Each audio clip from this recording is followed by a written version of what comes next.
Morning, church. Back with you for our morning devotion here in Ephesians. We're finally in chapter 2. Last week was great. Yesterday we ended chapter 1. So if you didn't get a chance to go through those, give yourself about 15 or 20 minutes. You'll get through all 5 and even yesterday's, and you'll pick up with us here in chapter 2 as we look at it. As for you, you were dead in your transgressions and sins, in which you used to live when you followed the ways of this world and of the ruler of the kingdom of the air, the spirit who is now at work in those who are disobedient.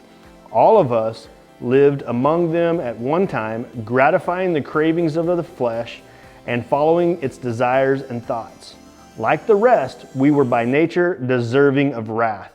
But because of his great love for us, God, who is rich in mercy, made us alive with Christ even when we were dead in transgressions.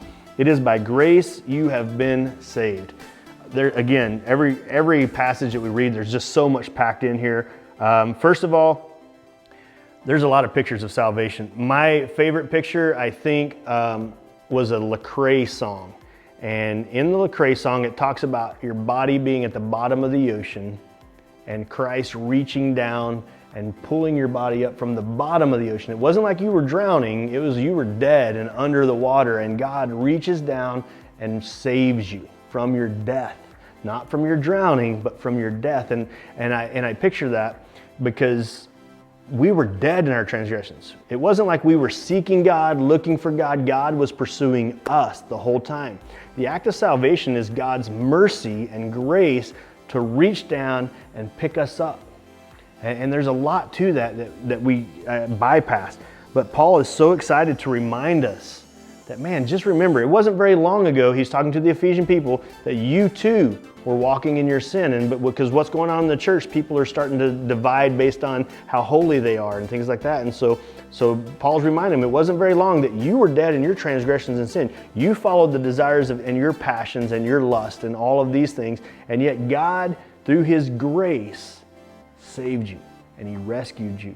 And so, church, as we look at the world around us, the one thing I used to tell students all the time, and I've said it from the pulpit, we're not to judge the world. The world is doing exactly what their leader tells them to do. And by their leader, we mean the prince of this world, Satan.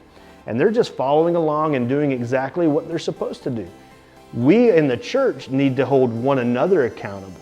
We need to look left and right and encourage one another, as Paul is doing here with the Ephesians, encouraging them, reminding them, remember, before you go judge that person, remember where you were at a week ago or a month ago or even a year ago. Don't forget where you were and what God saved you from. So our job as the church is to encourage people to realize the grace that's been given to them. Not to condemn them, not to press them down, not to use guilt and shame. Do you realize guilt and shame doesn't ever convince anybody to do anything? It's grace.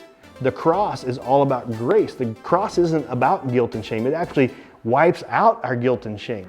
It's the grace of God come down for us so that we might be saved. And that's what God's telling us through Paul here in Ephesians chapter 2. Matt's going to pick up here and deal with the hard stuff starting tomorrow. Stay with us through the end of the week, man. Can't wait to see you again, church.